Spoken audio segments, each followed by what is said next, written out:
Jumpa lagi di dalam channel pengembangan kepribadian atau mentoring self improvement.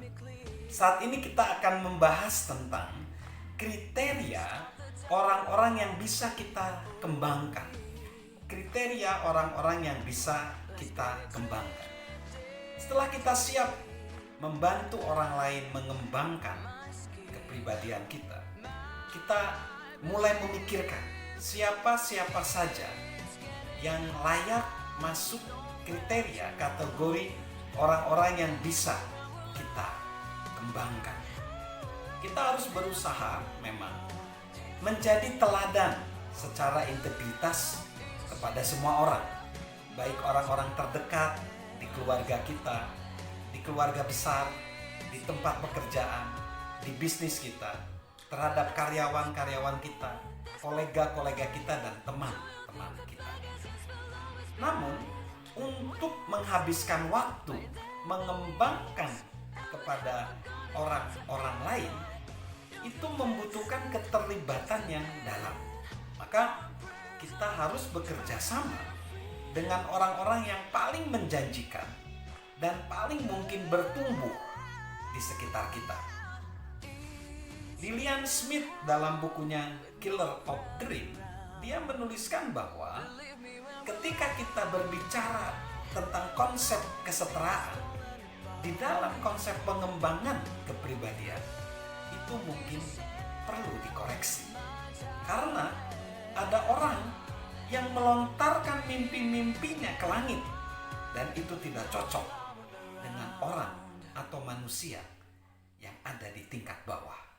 Maksudnya, bahwa ketika kita ingin semua orang memiliki akses setara di dalam kesempatan dan dalam keadilan, tetapi kita tahu bahwa setiap orang memberi respon yang berbeda, maka kita dapat melihat bahwa ada beberapa orang yang memang bisa memiliki potensi untuk dikembangkan dan ada yang tidak.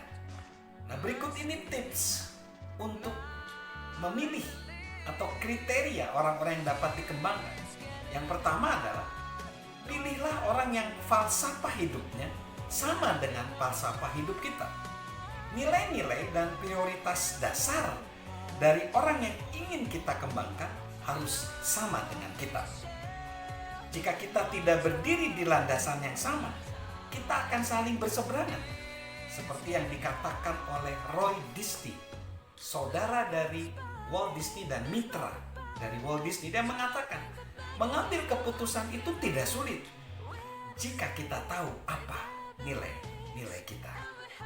Jika kita dan orang yang kita bimbing memiliki nilai yang searah, kita dapat mengambil keputusan dan dapat melakukan harmonisasi dan bekerja sama. Lalu yang selanjutnya, pilihlah orang yang potensinya benar-benar kita yakini. Kita tidak dapat membantu orang yang tidak kita yakini. Berikan upaya mentoring terbaik kita kepada orang yang memiliki potensi terbesar, yang potensinya menjanjikan di masa depan, bukan orang yang menimbulkan belas kasihan kita. Lalu pilihlah orang yang hidupnya bisa kita pengaruhi secara positif. Tidak semua orang bisa kita kembangkan dan memperoleh manfaat dari apa yang kita berikan. Carilah kecocokan antara potensi mereka dengan kekuatan dan pengalaman kita. Selanjutnya, tempatkan orang itu sesuai dengan potensi perkembangannya.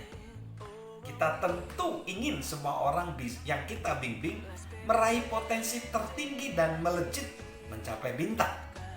Lagi pula, mentor terbesar adalah mengembangkan orang lain ke tingkatan yang melampaui kemampuan mereka. Namun sesungguhnya, meskipun semua orang dapat beranjak ke tingkat yang lebih tinggi daripada mereka saat ini, tidak semua orang yang lebih bisa mencapai tingkat tertinggi mereka. Itu kenyataannya. Lalu mulailah dengan waktu yang tepat. Mulailah proses itu dengan waktu yang tepat. Ingatlah pepatah di abad ke-14 ketika orang-orang banyak menempa logam atau para pandai besi menempa logam, ada satu kata-kata seperti ini: tempalah besi selagi masih panas. Dalam membentuk logam menjadi model yang diinginkan, mereka harus menemukan suhu yang tepat. Itulah namanya momentum. Lakukan hal yang sama ketika kita mengembangkan orang lain. Jika kita memulai dengan waktu terlalu cepat, mereka tidak akan memahami pentingnya bertumbuh. Tapi kalau kita terlalu terlambat, kita kehilangan kesempatan membantu mereka. Setelah menemukan orang yang tepat, kita juga minta izin kepada mereka. Karena proses mentoring yang berhasil, kedua belah pihak harus mengetahui agendanya, menyetujui dan mencurahkan 100% upaya untuk melakukannya. Salam pengembangan diri, salam sukses luar biasa dari saya, Mr. Sorcha.